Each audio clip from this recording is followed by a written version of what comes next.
So Dragon Ball started as a comedic, mystical adventure story that slowly but surely turned into a more sci-fi, action-oriented adventure as the story went on. Throughout the adventures of Son Goku, we see many unique powers and techniques that amazed me as a kid and still manage to intrigue me to this day. Today, we're looking at what I think are the coolest of these techniques, so let's cue the intro and get on with it. To kick this list off, let's discuss the Devil Might Beam, an original technique created by Spike the Devilman or Akuman in the original Dragon Ball shown during Baba's tournament. This technique takes the evil in a person's heart and converts it into power that builds up and destroys the target. This energy depends on the evil in the target's heart and is more dangerous depending on how much they have. This technique would absolutely wreck any of the villains later on in Dragon Ball, granted it actually made contact with them. This ability had to go and never be used again because of how completely OP it is, but it would have been nice to see Devilman come back and beat a villain or two with the move. So number 4 on the list is the Mafuba, or the Evil Containment Wave, a sealing technique originally used by Master Mutaito to seal away the Demon King Piccolo and prevent him from continuing his reign of terror upon the earth.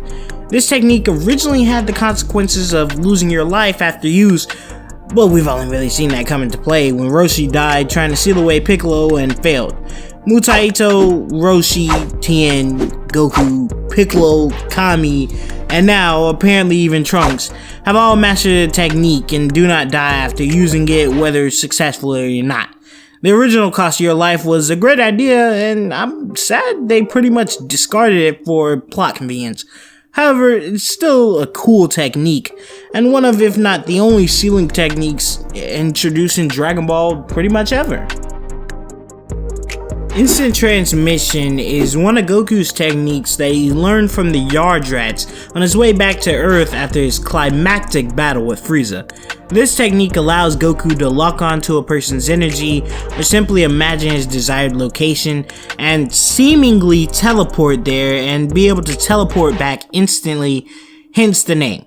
This technique can also be very useful in combat, as we see Goku use it to launch a super powerful Kamehameha at Cell during the Cell games. He even dodged Beerus' attacks in the Battle of Gods movie, and most recently Vegito uses it in Dragon Ball Super when he's fighting Merge Zamasu.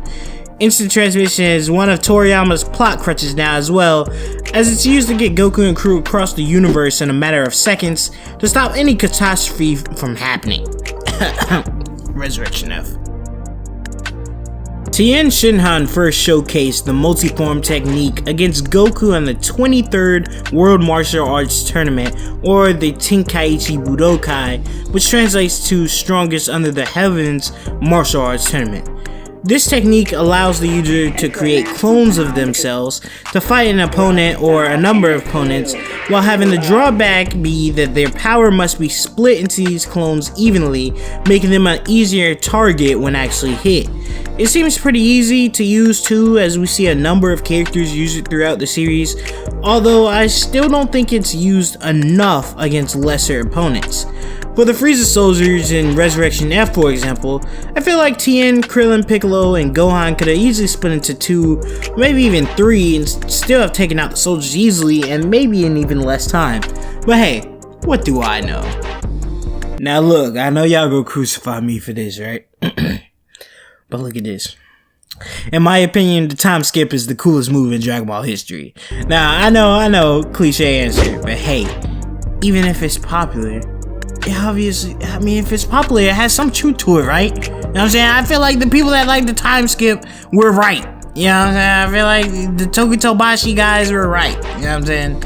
Anyways, the time skip technique is used by the legendary assassin of Universe 6, Hit.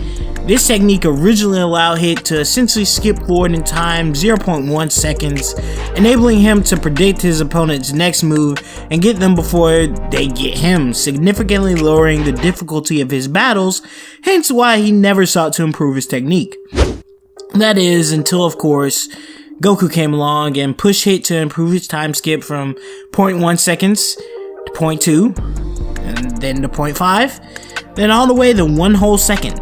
This gives Hit a tremendous advantage over any opponent, no matter how strong, and in combination with his assassination techniques, he's essentially one of the most broken characters in the Dragon Ball universe. That is, until he got slapped by Jiren and Dispo. But we're not gonna talk about that, alright? I want to thank everybody for coming out and watching the video. What are your top 5 Dragon Ball techniques, if you have them? Because we know Dragon Ball, you know, they come up with these techniques that are cool, you know what I'm saying, have a lot of tactical use, but pretty much after the Frieza saga, they threw tactics out the window and was just like, who has the biggest muscles? You know what I'm saying? So, but anyways though, that's pretty much gonna do it for me. Thank you guys for watching. Like I said, engage in discussion in the comment section down below. This has been your boy T-Dub, and I'll see you guys in the next video. Peace out.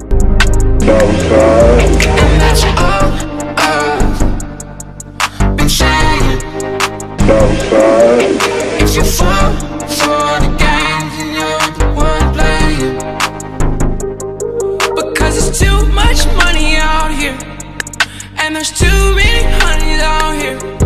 Feel like a trip off the track.